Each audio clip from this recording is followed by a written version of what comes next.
And good afternoon. Happy Sunday to everyone, to our LBE community, our viewers near and far. Today is our book club meeting. We read it and we want to share it with you all. We have Dr. Margaret Boatright, and I like to call her Sister Doctor, and she's joining us again on her porch. And I'm so excited because these conversations just feel like front porch, back porch conversations just getting together on a Sunday. Dr. Boatright is joining us as our book club facilitator. She was with us last month. She's a certified school psychologist and associate professor of practice of school psychology here at Northern Arizona University. And so our book club titles for this month, for April, two classic authors, Black Renaissance, leaders of the Black literary circle, Richard Wright, The Native Son, and James Baldwin, definitely one of the leaders of the Harlem Renaissance. And so, Dr. Boatright, Sister Doctor, go ahead and take us away into this conversation today. Well, thank you for taking us away. These books, I don't know how I didn't read these books.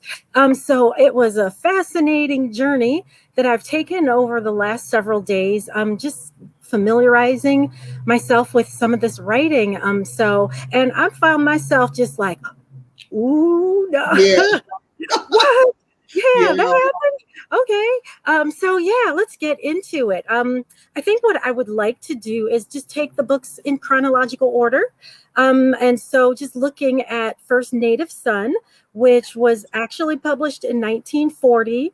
And as I actually read them in the opposite direction. I read The Fire Next Time first, and then read Native Son. But as I was digesting both of them and trying to meld them together, I really felt like The Fire Next Time explained what was going on and some of those thought processes and some of the anguish and distension in the community at that time. So I decided that it would make sense to talk about The Native Son and then to follow it up with The Fire Next Time to kind of explain historically kind of like what is that called? Like hindsight is 2020, kind of explaining what that behavior might have been based on that we saw in the drama of The Native Son.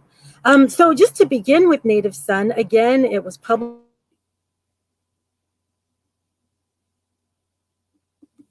My internet is strong. Did I just freeze on you? Because I saw something on my screen. You did. Oh, I froze. Am I okay? Yeah, you're fine now. Okay, yes. Okay. You'll just tell me when I'm not. How about that? Okay. Okay. Yeah. Otherwise, we'll just be talking about my internet connection. So Native Son, 1940, Chicago, in what I'm assuming would be a high-rise apartment in the Black Belt of Chicago, where Black people just were designated to live. There was just no opportunity. And there's some detail about that situation as far as having opportunity to go grocery shopping. And, the grocery stores that those people in the Black Belt had access to were selling some of the same items, but the prices were hiked. And obviously other opportunities were limited to people at that time. So when we're looking at the projection of this story, the progression of this story, it opens up with a really dramatic scene of a family of four living in a one-bedroom apartment, encountering a huge rat. And we see our main character, Bigger, is being requested or charged by his family to handle this rat and kill it. And there's just, the drama in the household. And it really starts to give you an understanding of some of the stress and some of the trauma that these families just experienced as part of their everyday existence, that they were designated to, and didn't really have many opportunities to escape. So the story goes on. Again, we're introduced to our main character, Bigger. He's about 20 years old. And you really learn early on in the story that Bigger really has no real hopes, no real dreams, no real aspirations. Again, just not a lot of opportunities afforded to him. But you also learn early in the story that he has an opportunity to get a job. And his mother and his family you're going to go see about that job tonight. And, he's feeling the pressure. You also get the impression from the opening scenes of the story that his feelings towards his family are not that positive. He really seems to be indifferent towards them. They live in very cramped quarters, and there just isn't a lot of, you don't really see affection or camaraderie among the family. There seems to be a pretty decent relationship between Bigger and his younger brother, but the story doesn't really go into a lot of detail about that supportive, cohesive family. It really seems like we're just trying to survive. We're counting on you, the oldest male son figure in this family, to hopefully get this job because it's really what we're struggling financially. And you are the male figure in this family that's really going to help us pull us up to the level that we can rise to, but at least to survive it in this really harsh environment. One of the next scenes in the story, you see Bigger, and we're introduced to his friends. And they all are in pretty much the same situation. They don't appear to have jobs. They play pool, they drink a lot of alcohol, and they seem to have a decent male relationship, and there is that bonding there, but there's also tension and friction even within that relationship. And you see Bigger really trying to exert himself and make himself seem tough and strong, and picking fights with his friends just to make sure that everybody understands where he is in position as far as the hierarchy among his friends. Fast forward just a little bit. In the story, he does actually get a job. He starts working for the Dalton family. He's first introduced to Mr. Dalton, who is a millionaire. They live in Hyde Park, which is where all the wealthy white people of the time, that's the place to be. And at first he was very resistant about the job, and even was kind of like, I don't know if I'm going to do this, but he ended up doing it because he made a connection between who this family was, and what opportunities it might present to him. And he decided that it was something that might benefit him. And so it really talks about his discomfort in kind of walking into this white world that he really had not experienced before, and interacting with Mr. Dalton, the father. He met Mrs. Dalton, who happened to be blind, and blindness is a theme that I want to revisit as we talk about some of the events in the story. And then he's also introduced to Mr. Dalton's daughter, who she's in her early 20s as well, but she is a little rambunctious.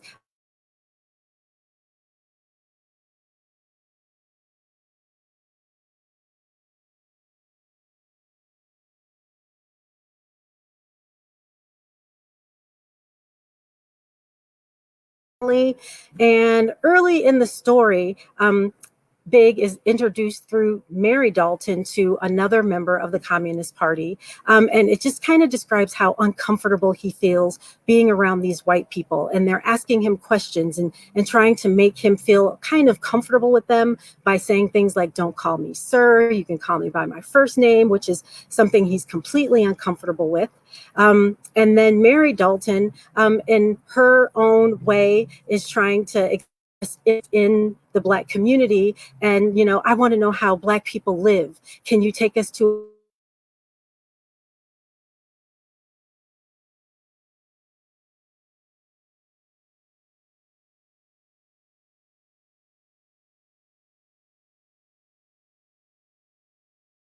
uncomfortable for him.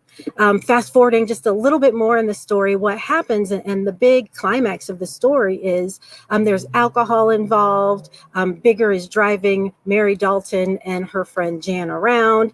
He takes Jan drops Jan off, takes Mary Dalton home.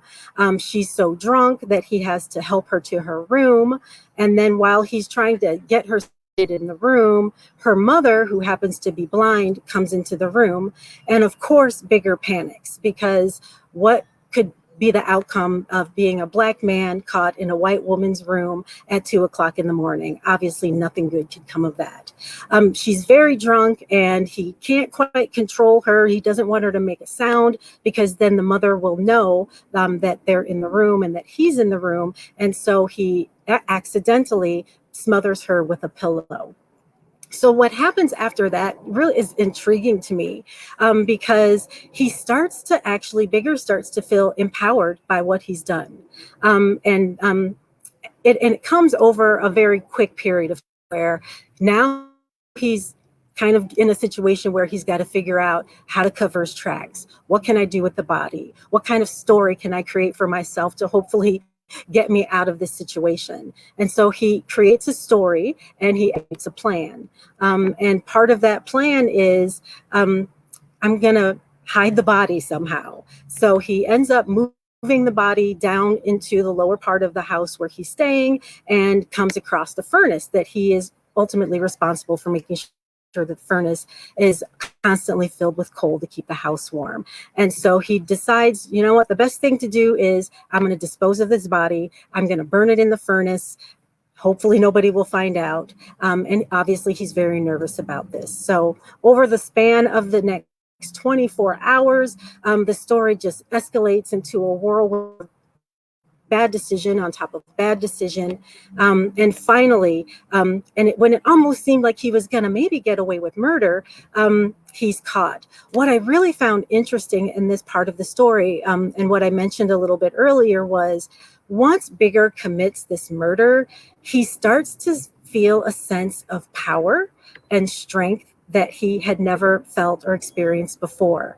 And a certain amount of pride that I accomplished this. I didn't need anybody's help. I have a problem. I killed a white woman, and I'm solving my problem. And these people think that I'm stupid and don't have the mental capacity to solve my own problem. And I'm showing them.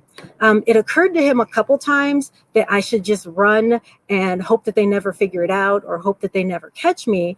But he's in his strength. He also becomes confident and empowered and feels like, you know what, I can handle these people. I can polish my story. I can make everything okay. And they're not going to figure it out. And if they do, I have a backup plan.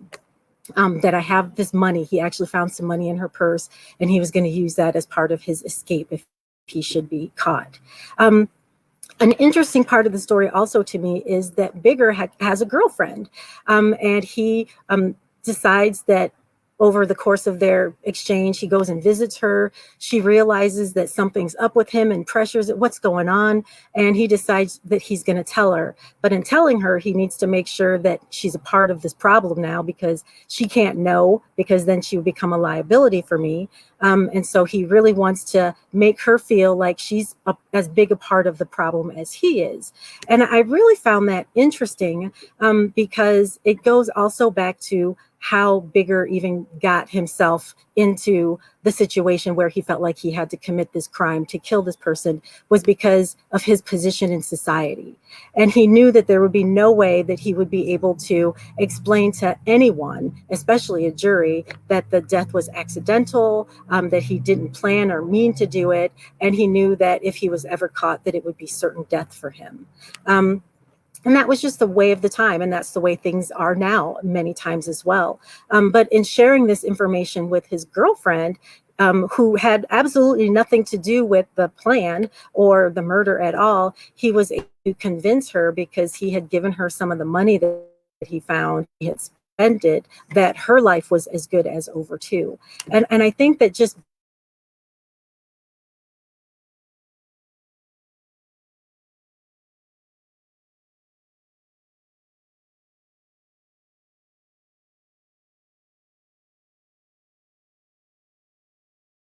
much in the way of defending themselves, especially in the criminal justice system. So fast forward some more. He does get caught. The press is in the house. Well, actually, I'm going to go back a little bit. He devises a plan because now he's not only is he confident again, now he's going to get a little bit greedy. And he says, you know what? Not only did I get away with this, I'm getting away with this. And he had quarters in the house because he was a driver and he needed to be available to the family whenever they needed transport. He was confidently moving about in the house, living among the people, kind of like that, returning to the scene of the crime, and felt like he was safer there, where he had access to information that he could make quicker decisions about getting away and what his next moves might be.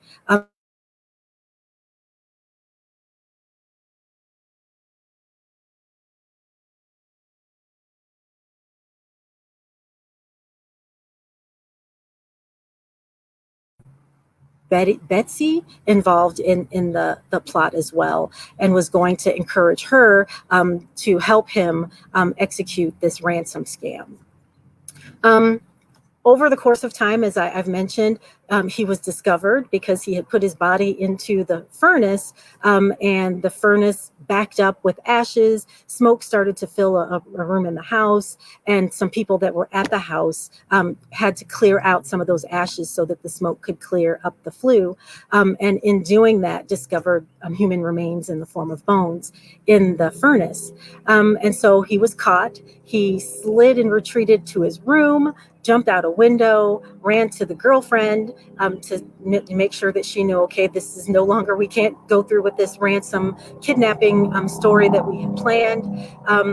And she was afraid. And so within the course of 24 hours now, we have Bigger completing a second, excuse the helicopter, this happens when you operate from the porch sometimes.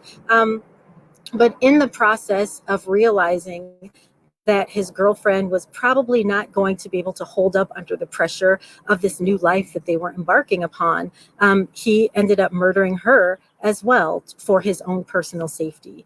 And so I found it very fascinating that for someone who had expressed, before or even demonstrated through his actions that he really didn't have a purpose in life, but now had this opportunity. And now he has actually not only moved from not really having meaning or purpose to his life to now realizing I have reason to kill. Maybe my life does have meaning and purpose. And so much to the extent that I'm willing to take the life of another to preserve my own life. As the story goes on, there's a trial. He's found guilty and is put to trial and was given the life sentence in the electric chair. And so along the way, he encounters some other members of the Communist Party, one who becomes his defense attorney and really sympathizes with him and tries to understand some of his plight and even tries to explain to Bigger a little bit about himself, because really it seems that Bigger he understood or he knew how he felt, but he really didn't have a strong understanding of why he felt certain ways that he felt about his life and the opportunities that he had. So I bookmarked a place toward the end of the book where Bigger starts to have a realization about who he is in space and time and what that brought him to where he was, that I wanted to read to you. And this is from page 425. So he's already been convicted, he's already been sentenced, and this point in the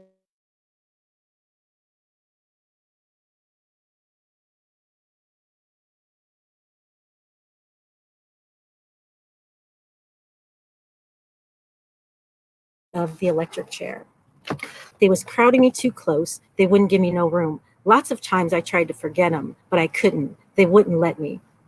I don't mean I don't want, let me say that again. I didn't mean to do what I did. I was trying to do something else, but it seems like I never could. I was always wanting something and I was feeling that nobody would let me have it. So I fought them. I thought they was hard and I could act hard, but I ain't hard, Mr. Max. I ain't hard even one bit. So there are a couple times in the story with his family and sometimes with his friends that in his own fear, instead of demonstrating that fear, Bigger resorted to that angry outward expression of his fear, where he's using harsh words, or he's interacting aggressively, or physically fighting with others to make sure, again, to maintain his own personal status, and also probably to protect himself from feeling any feelings of inadequacy that he might actually have. One other interesting piece of the story is, as Bigger is introduced to the Dalton family, he comes to realize that Mr. Dalton is actually not a bad person. He's got money, obviously, and he really does try to do things to support and encourage the Black community. So he, in the book, it documents that he's donated $5 million plus to the inner city Black community, and tried to do things to uplift and provide some opportunities. And even his act of offering or making that job available to Bigger is a demonstration of his interest in helping the Black community. But what we find is that Mr. Dalton is also the owner of the building that Bigger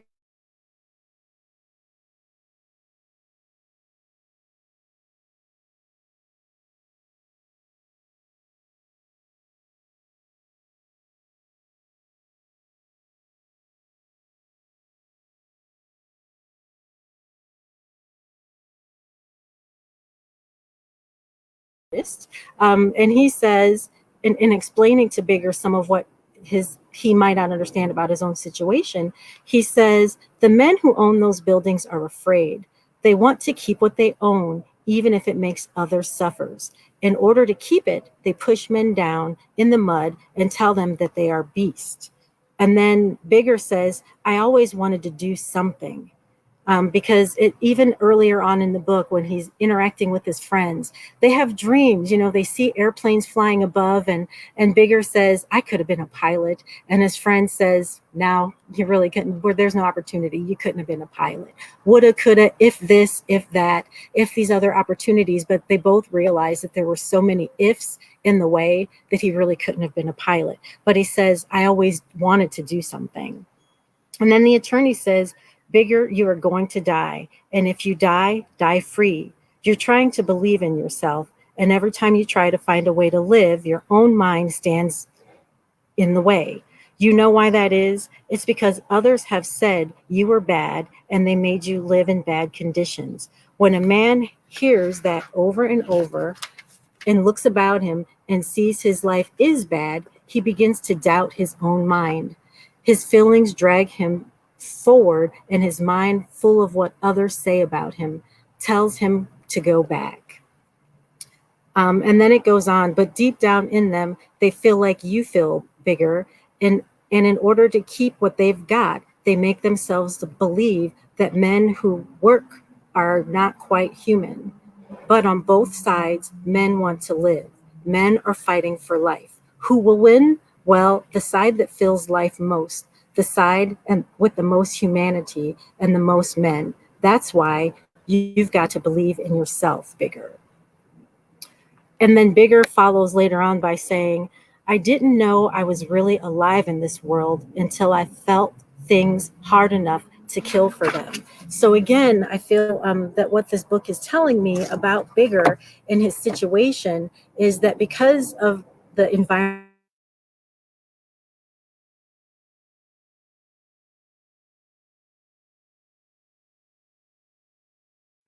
and had some say over what was going to happen next, he really started to feel alive for the first time in his life, because it was the first time that he actually had control, even though that control came from a situation where he had committed murder.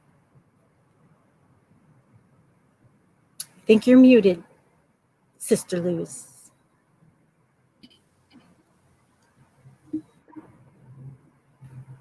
Still muted. Here I am. You are. That's one of my favorite parts of the book, and I wanted to pose this question to you. I'm excited that you are our facilitator, or our discussion leader, because of your psychology background.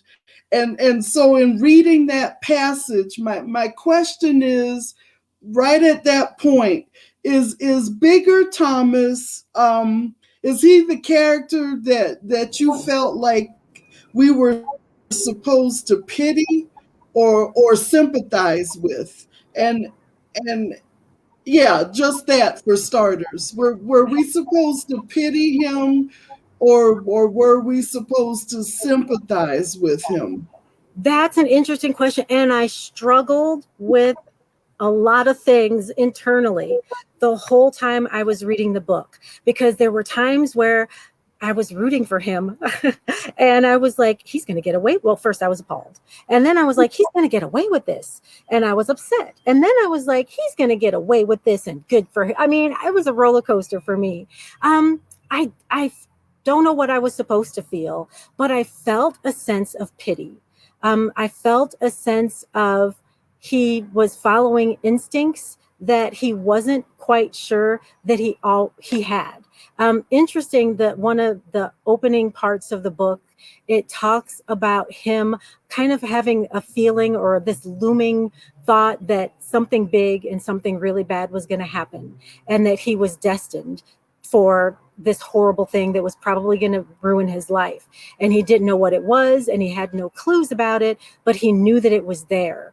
And he felt in some ways that it was there and there was nothing he could do to prevent it or to accelerate it or to adjust it in any kind of way. It was just there. And so for that reason, I felt pity. There was another part of your question, and the internet wasn't great, so I missed it. And it was something about, was I to feel pity for him, or what was the other part? Or did you feel sympathy for him? Or maybe did you feel both? Were we supposed to just pity him throughout the entire story, or did we sympathize with him, or were we feeling both pity and sympathy for Bigger? Where were we with that? I was feeling both. I was feeling the sympathy because I could see that he was a product of his environment. But then I also got frustrated with him because I felt like the power started feeling good to him and he started to become manipulative, and I didn't like it, especially as it related to Betsy. And I saw that selfishness in him. If I'm going down, I'm not going down by myself, and I'm willing to take this innocent bystander with me. And if she's not willing to kind of ride with me the way that I want her to ride with me, I'm just going to have to extinguish her. And that I could not feel sympathy for, the way that I could feel sympathy about how he got into the situation. So I guess even my frustration with him and my anger at his treatment of her particularly was still in the backdrop of, but what other tools did he have? But do you think, could we still not sympathize with him because does the human, once they step into that dark place, and I describe that as that dark place, then you begin to take that energy on. So can we still not sympathize with him because we understand what happens once you cross that threshold? Yes. And because I went, it was a roller coaster. I'm telling you, I was feeling it for him. This is your situation. You don't have the tools. Ooh, you really like this, don't you? But then at the end, when he started to reconcile to himself and he really started to understand himself more and have that, and that final saying, like, I really didn't start living until I realized that there was something worth murdering for, really brought me back to that sense of pity and sympathy for him. And yeah, I think that it is human nature that I think a lot of why our country is in the situation that it is, and Black America, is because of power, and the power that slavery brings, and then that you want to sustain that power. I mean, when white supremacy is all about power. And I think that Bigger is kind of an example of that once you get a taste of that power, it gets good to you. You want to experiment with it. You want to push the limits of it. And you certainly don't want to give it up. I totally agree. I had do you think another question about this story? Do you think what Bigger does to Bessie is worse than what he does to Mary? Interesting question. I will say that in Bigger thinks that what he did to Bessie was worse. Because even as he was committing his murder of her, it didn't take him long to come to the realization. I think he was petrified, as any human would be. But then one of his first internal reactions was, "Well, I'm never going to say it was an accident." He was kind of owning it like, yeah, I did that. And it was that's a certain sense of pride that came with it. And he totally separated and looked at it as in a totally different category of his murder of Bessie. And even when I wasn't really familiar with this coroner trial, but it was one thing when they were kind of going over the remains of Mary, but when they rolled in Bessie's body, it was a realization to him that they were trying to somewhat equate the gravity of those two incidents and combine them into one to paint a holistic picture for him, of him to other people, that he is a monster. But in his mind, I think up until that point, those two crimes were two completely separate things. And he was definitely much more emotionally detached from the murder of Mary than he was from the murder of Bessie. And I've I felt, but I'd like definitely want to hear how you felt about this. Do you think it's because Bessie is him? I mean, they both share the same ethnicity and the same struggles and the same story of being Black in America, in Chicago at Mm-hmm. that time. Do you think that's a lot of the connection that he was feeling? I do. I feel like I read, or maybe I added a detail, that he truly loved her. And he cared for her, and they had a relationship. Mhm. It seemed a little bit of a stressed relationship, but I would think that in that environment, that would be how many relationships were. But I think too, for their time, that it was a true and meaningful relationship for both of them, though it had its issues. I think that when Bigger reflected on the murder of Mary, he justified it.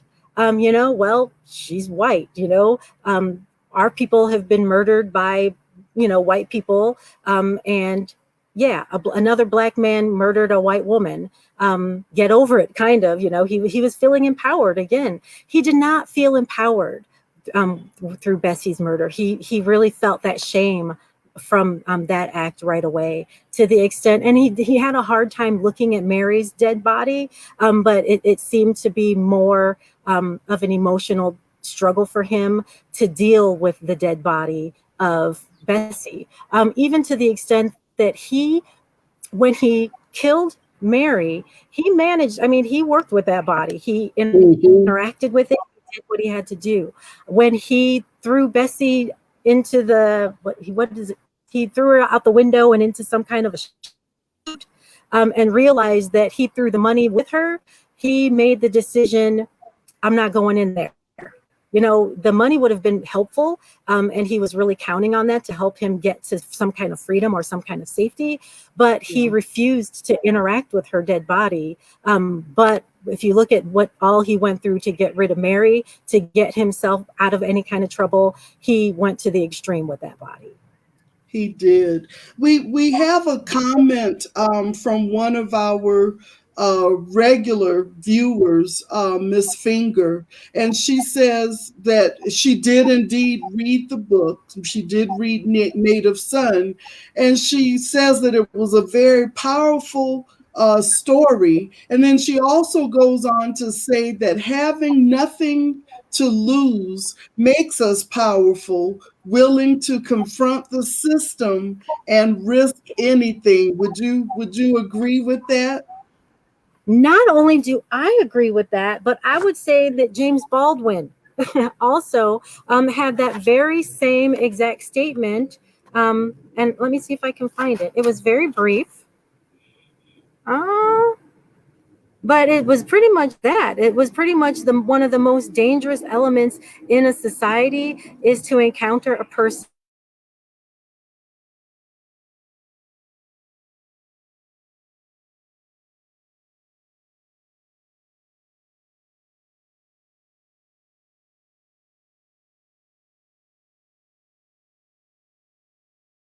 I think I lost you.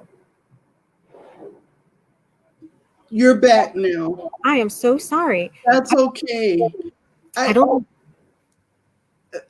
I get what you're saying, and I I'm might glad. move in the house. Do you think you Just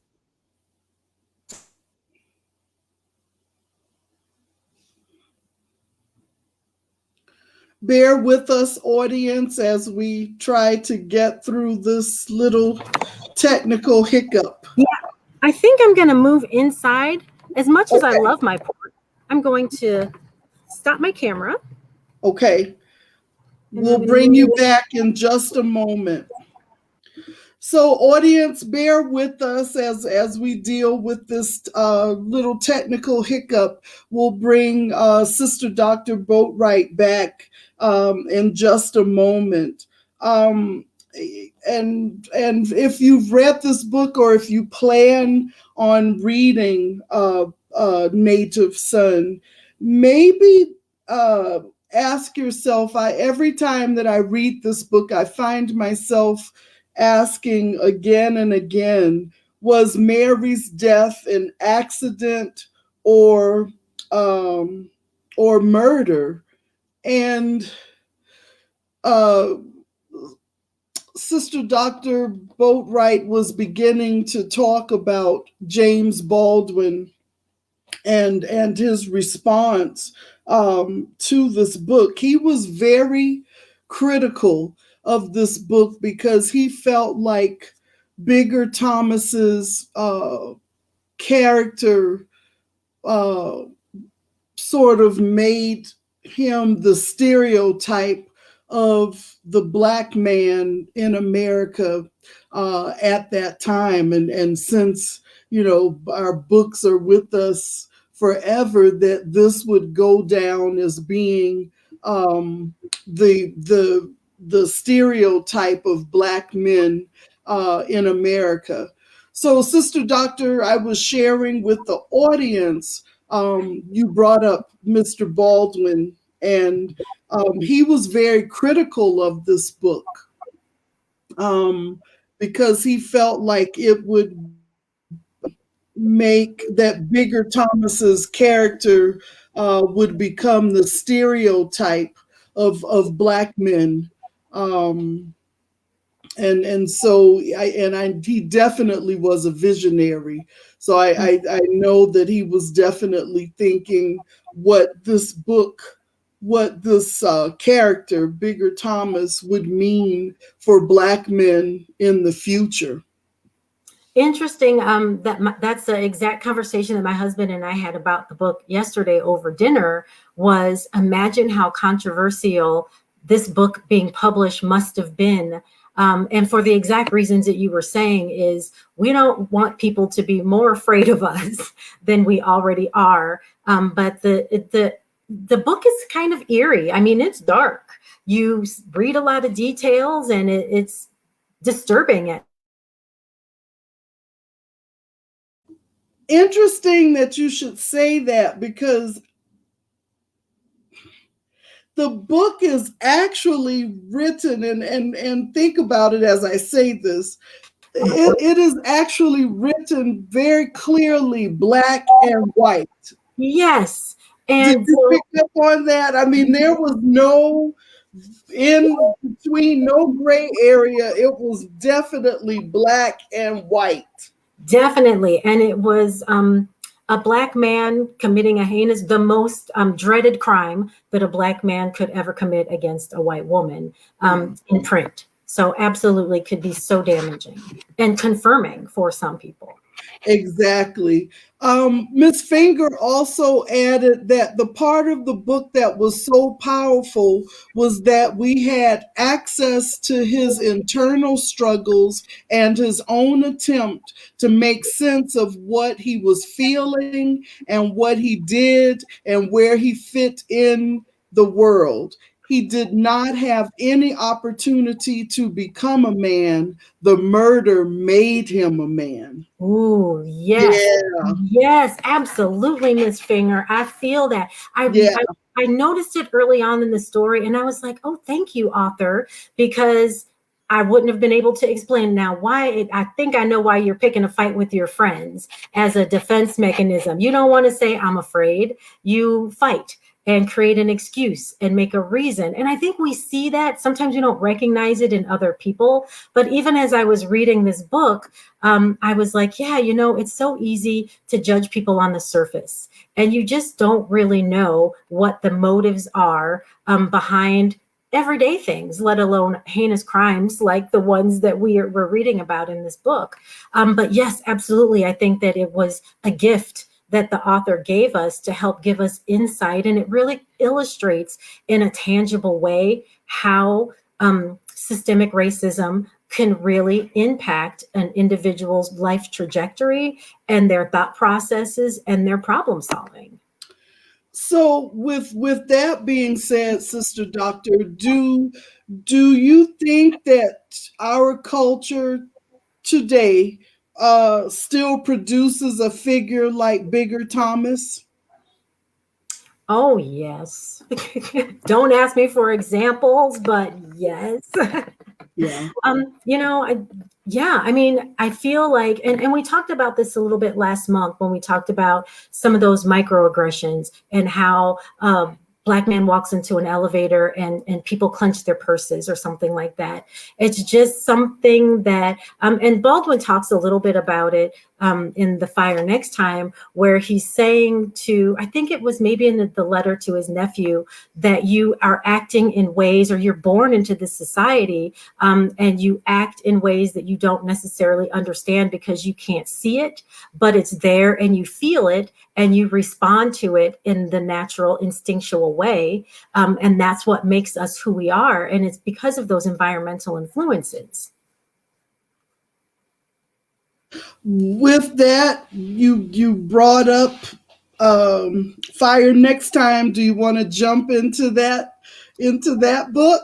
I can. I'm looking at the. Oh yes, look at us. We are just, the time flies by. We'll probably go a little over, but that's okay. And I was kind of worried because these are two major books, two major classics that have led Black culture. I mean, it's had an influence in so many areas of Black life, the Black lived experience when it comes to the social justice system, our spirituality, just our way of life. These two books often are referenced. So we got two heavy hitters today, but go ahead and take us away in discussion about The Fire Next Time. Well, there were a couple of things. There was a lot in this book. Where's my file? Here's my Post-it note. I found it. It starts off with a letter that James Baldwin writes to his nephew. And it starts off by talking about referencing his father, or his nephew's grandfather, who died defeated because he believed what white people said about him. And I thought, wow, isn't that what we just read about in Native Son? That Bigger grew up in this society without the opportunities and believing what he had been taught to be true about himself, and really just not understanding that there might be another way, because another way was just not presented to him. And he said that his nephew was born into society and where he was thought to be worthless and really did not have a positive outcome, that his outcome would probably be mediocre at best. And again, it just took me right back to the native son, where there was no expectation. It was just, this is your life. This is what is available to you. You can hang out with your friends. You can play pool. You can, scrap and scrape for food to put on the table. But it's just an existence, not necessarily that living that we were talking about. It also goes on to talk about, because now we're really into the civil rights movement when James Baldwin is writing this, and he's saying to his nephew that acceptance and integration are not equal to, doesn't really mean that he needs to try to become like white people, and also that it shouldn't give you the false belief or the false expectation that they must accept you. But then he follows that by saying, but you must accept them, and you must accept them with love. Which I thought was really powerful as well. And then he says, because they're trapped in a history that they don't even understand themselves. And so one of the really big points that I got from reading The Fire Next Time was he really talks about the Negro problem from two different perspectives. He talks about it as a collection of issues that white people have, and then he talks about it as a collection of issues that the Black people have. And so some of those issues, some of the white issues are that really stood out was learning to love and accept themselves and each other. And it just goes back to that old saying, you can't love nobody till you love yourself. And I think that it rings true in what he's trying to say is until you truly understand who you are and your history and your role in history, then it's really hard then to look at the other side of what that coin is and how our histories actually intertwine and how the white history has an impact on Black history. So really learning to accept and love and accept yourself and each other as a white person was actually part of the Negro problem. And until that was resolved, then what he's saying is we're never going to move past this. He also said what whites know about Blacks reveals what they don't know about themselves. So again, just kind of going back in history and understanding how do we get here? And until we understand how we got here, then we should have no realistic expectation to move to a better place. He also mentions as part of, and I couldn't really characterize this. I'm like, now, is this a white issue or is this a Black issue? But I put it on this list.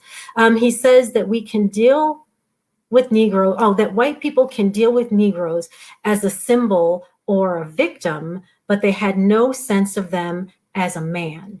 And that to me really took me back to some parts of Native Son and really shed light on some important things. So I mentioned when we were talking about Native Son that Mr. Dalton actually owned the housing tenement that Bigger and his family lived in. And it seemed just awful. And so and then it also contrasted, Mr. Dalton himself and his family live in this wonderful home. There's plenty of space for everybody in contrast to the home environment that Bigger grew up in. But then if we move forward into that scene where they were at I'm calling it for lack of a better term, the coroner's trial. No, the Daltons actually went and visited with Bigger after he fainted. And so they're in a room and Bigger's mom and his family and his friends are there. The Daltons are there. There are police officers and everything there. And Bigger's mother starts to beg Mrs. Dalton to please have mercy on my son. And she's, says that it's out of my hands. And Mr. Dalton says, really, I have no malice towards Black people. And he says, in fact, I just donated 500, I think, some number of ping pong tables to the boys club. And that would be his demonstration of, see, I still want to help. I still want to do the right thing. And so when I saw that passage about saying, understanding that Black people as humans. And I understood the Daltons as people who their hearts were in the right place. They wanted to provide opportunities. They wanted to do the right things, but their attempts were inadequate. And I felt like their attempts were inadequate because they were missing the point that they were dealing with human beings, because they're the same people who live in a fine part of town, but own these subpar, unacceptable, have people living in unacceptable living situations, and be okay with that and feel like donating ping pong tables was a strong and meaningful contribution to solving some of the more human needs in that population that they saw as needing their assistance. Let's see, would I have any more things about what the issues with white people were? And also, he mentions that white people are a minority in the world. And with that loss of that quickly fleeting status of being a majority population, also comes to be recognized as a loss of power, which would be difficult. And that loss of power and position, obviously, then would instill some kind of fear. And even what we already talked about was doing then what you need to do in order to hold on to or to maintain that power. And then some of the issues that he notes that Black people need to overcome is one of the big things that really stood out was that self-hate. And he writes that Black men and women, of course, are taught to despise themselves through those subtle environmental means. And so then again, that institutional racism, you're not going to be anything. And we see that even in the beginning parts of Native Son, when Bigger's mom is saying, you're not going to turn into anything good. You're just going down that path. Nothing good can come of you. And really reiterating and installing and repeating some of those thoughts and planting them into his mind that it's not going to get any better for you. And that's just your lot in life. And then I wrote on my Post-it note, the most dangerous person in society is one who has nothing to lose. So Mrs. Finger and you and I are absolutely on the same page, because there is danger. And we see in Bigger that when he got to that point where, and he was even using that terminology, I have nothing to lose, and he kept contemplating and kept going back to, I'll take another life. I have nothing to lose. But he mentioned so many times throughout the course of his turmoil that if he had to, I've got nothing to lose. I'll take that life. I'll take another life. Yeah. In reading The Fire Next Time, do you know why, or have you given any thought to why Mr. Baldwin addressed this letter to his nephew instead of to our European American brothers and sisters, or just all of us in general? Do you have any thoughts on that? I did. And I want to hear yours too. I really feel like, I felt in his writing that he had a deep and meaningful connection with his nephew, who bared his name, who looked like him and who looked like his brother. I felt like he saw himself in his nephew, and he saw that there was hope for change in his nephew, but he also wanted to give him some tools to equip him by saying, look, integration, acceptance, it's there, but it might not look and feel the way that you expect it to. Don't expect acceptance, but I want to empower you. I want you to know that I'm reading into it, don't let people tell you who you are. You need to know who you are. You need to know that you have value. You need to know that you have worth. And you also need to know that there are opportunities for you. Yeah, many years ago, Mr.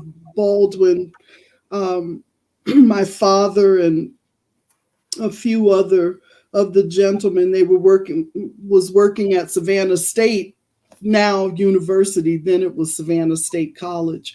And they invited Mr. Baldwin to come and spend a few days on campus. Mm-hmm. And I remember my father maybe he had questioned Mr. Baldwin about this, but I remember my father reading this so many times,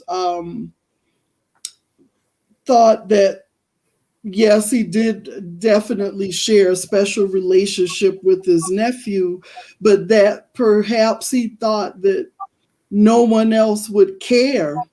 And I think based upon conversations that must have happened, Mr. Baldwin and my dad were fraternity brothers, and to be able to engage with him one-on-one like that for 3 or 4 days, Wow. I think my father must have walked away with a sense of, and I think we all know from his writings that Mr. Baldwin was disappointed in this America.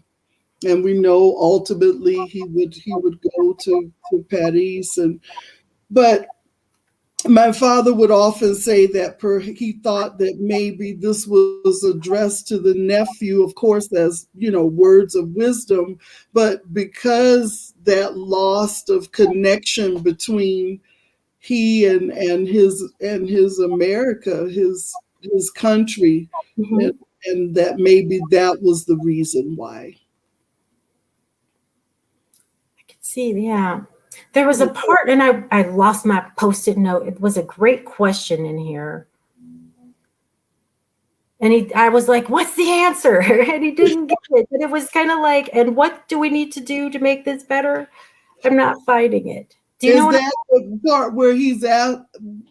Well, is that where he gives the reason, or offers to his nephew,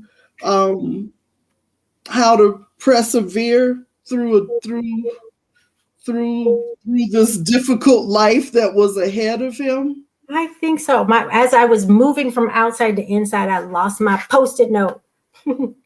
I feel really upset about that right now. I just, Baldwin just really felt unloved by, and I mean, and I don't want to get off topic, but I think he was always looking for some place to be.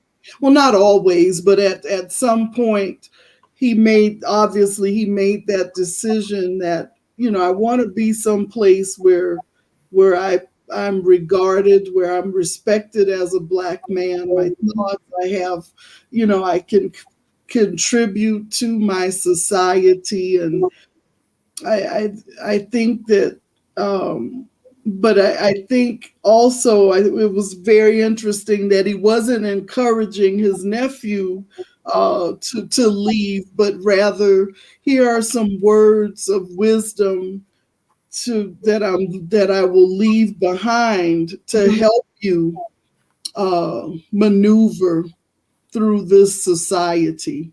Yeah. I have to mention Sister Kara, and you mentioned it, because it just stands out. It's so powerful.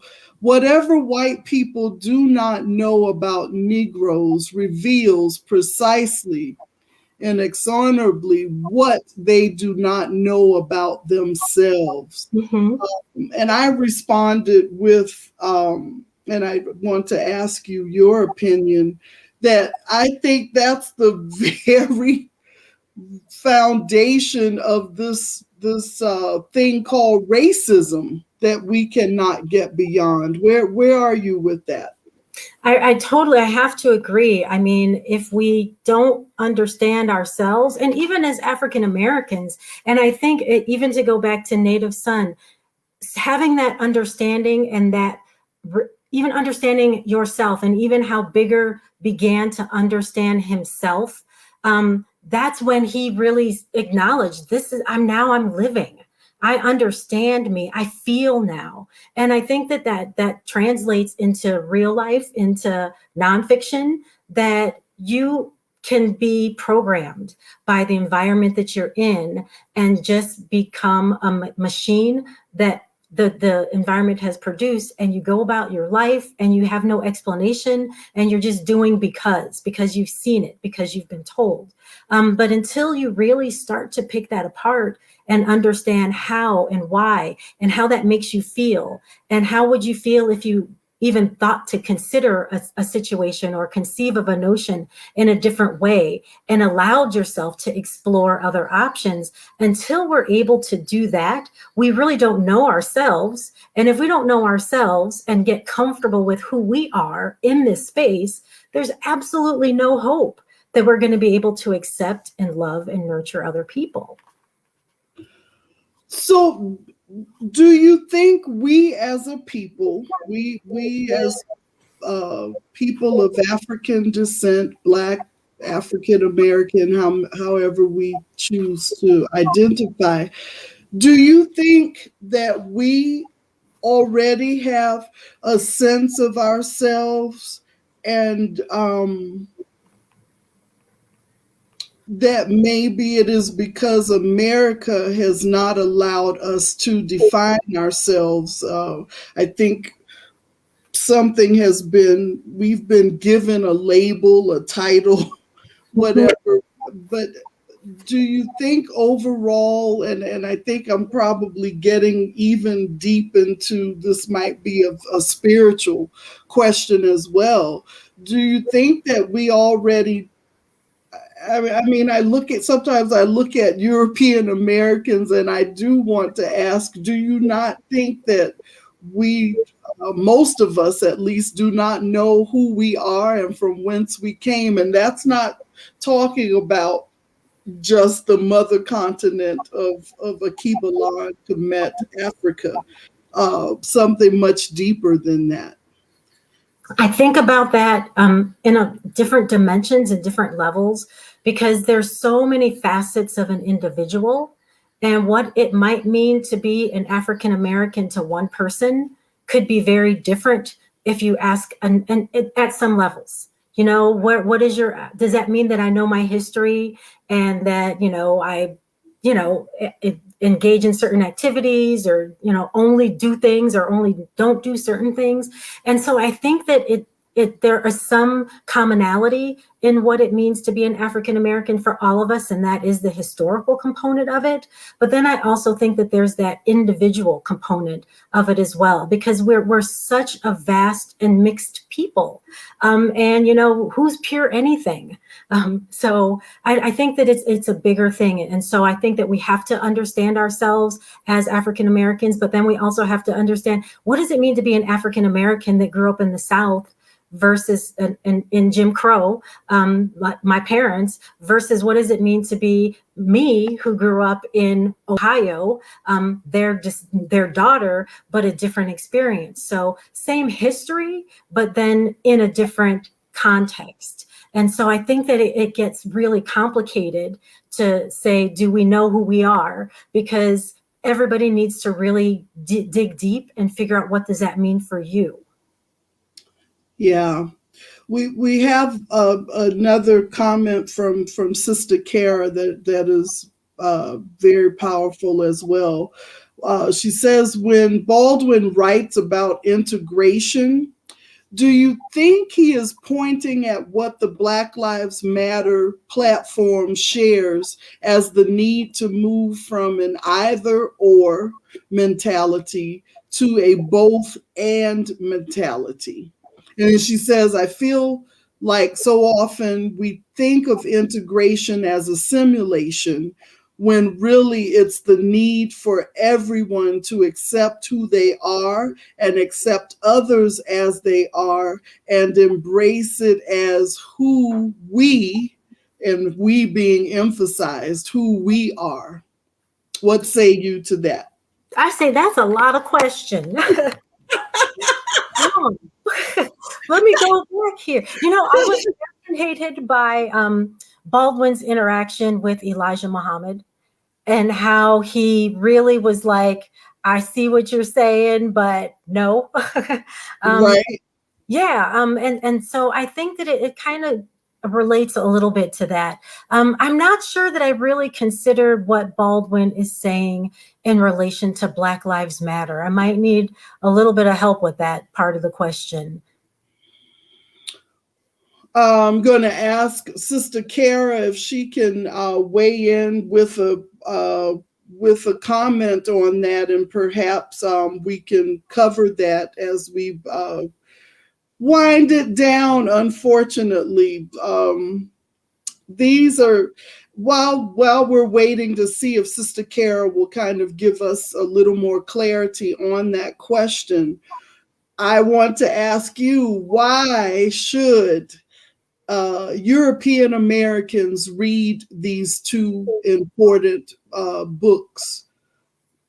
I believe that we should encourage everybody to read these two important books, because I think it gives us a unique insight into, and of course, Native Son is fiction, and unfortunately in the back of the book, it gives us some information about the many sides of Bigger and how this character really came about. And what's it called? How Bigger was born. And I was not able to read it in great depth, but what I gathered from it was this character is based off of some people that we know. And so, I took this piece of his character from this person. So it's not, though it's fiction, it really can give a good insight into the lived Black experience during this period of time, and how people interacted, and how the oppression made people just feel stifled and powerless, and just, in this awkward position of, I'm a man in the world, but I can't do anything. I don't have anything. And so really giving us an understanding of how this person or how this character was formulated, then gives us the ability to, it goes back to your question, Sister Lewis, can we sympathize with this character? And I would say when you read this book and you start to see the psyche and how he came about, then that insight does help you understand how this happens and how people get into that situation, and how damaging it sometimes is for an African American to be told, well, you just need to pull yourself up from the bootstraps. And you're like, bootstraps? What boots? Right.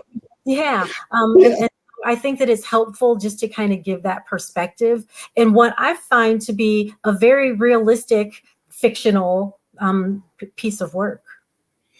So Sister Kara came back with maybe some more clarity for us to answer this. So she says that the Black Lives Matter said in their question and answers, I think she's looking at their web page, that we need to break from either or mentality and embrace both and understandings. And she goes on to say, I feel like that is what Baldwin is saying too, that we are fighting for integration, which would be the both and not a simulation, which is the either or. And if that makes sense, integration calls for all of us to come together, not for the minority to assimilate to the majority. Does that make sense now? Yeah, and I think that it's the beauty of multiculturalism, that how boring would life be if everybody was just watered down and we all just, were the same, had the same beliefs, had the same thoughts. I mean, it would just be, and there's no beauty to me. There's no beauty in that. And not until we have that interconfidence. And I think that's what he was talking about too, understanding ourselves so that we can then have an understanding of other people. As we start to understand ourselves, our self-confidence improves to the point that we can make room for other people, because the intimidation is gone, because the risk of loss of power is diminished, because we can realize in loving ourselves, there's room for other people, and then we can make room for that difference. But if you're so closed and you don't know why you're anxious, and you don't know what you're protecting, and you can't get to the root of that problem, then being open and receptive to letting other people in, it's just not going to happen, because you're spending all of your energy just protecting what you have. Absolutely. And as we come to a close, that this is exactly why we are doing the Lived Black Experience Project. This is exactly why we're doing this book club. Because I think you have to have the discussions, but you also need to go back and read the history of where we have been, from whence we have come, to determine where we're going. And so that's the entire reason for doing what we do. And I would just add to that, it's kind of that whole, do you want history to repeat itself? Because if you don't have an understanding, then you are destined to then continue to perpetuate the same mistakes that were made in the past. So to understand it, to dissect it, to try to improve upon it. But if you don't know what it is, then it's just a shot in the dark and we're treading water. Absolutely. And you said something else that will have to be a discussion for another day.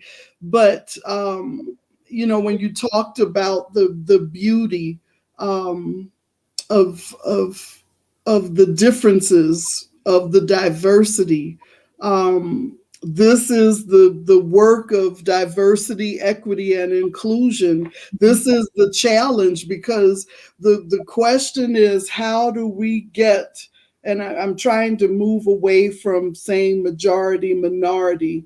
I want to call it out for what it is. How do we get European Americans to embrace this new idea of inclusion of other cultures, not just the European American, not just that European focus, that there is beauty throughout this entire world. Mm-hmm. And that coming together really does make for an even more beautiful world. Right. That this is why we do this project and do this work. And so I really I wish we could go on and talk some more. We will be back in another month, next month, the month of May.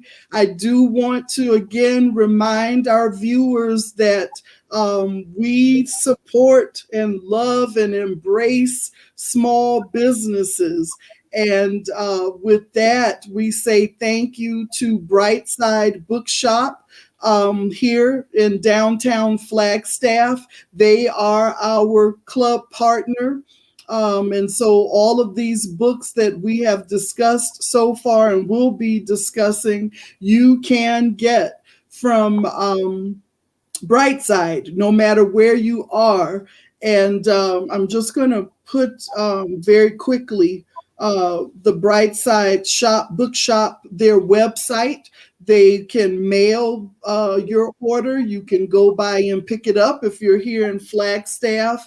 You even can just stop at the curb and they will bring it out, bring your order to you. So we say thank you to Bright Side. There's also